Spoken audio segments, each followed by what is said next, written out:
Macam mana boleh hilang? Bukan dia dengan kau ke tadi? Kau hilang ke tadi? Alamak.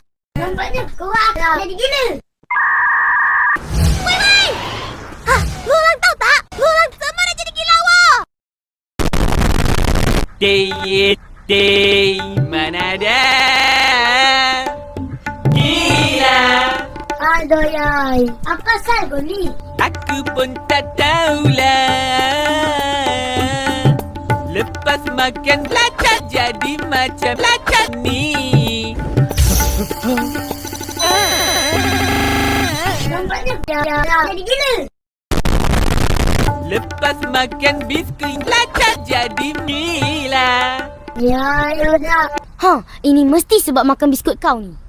Apa pasal biskut aku pula? Ya dah gila.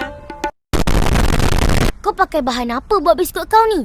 Yalah, selalunya orang pengsan saja. Ini sudah jadi gila pula. Memang asik, memang enak. Bahan yang biasa je. Susu yang je. Aku tak letak banyak, 100 botol je.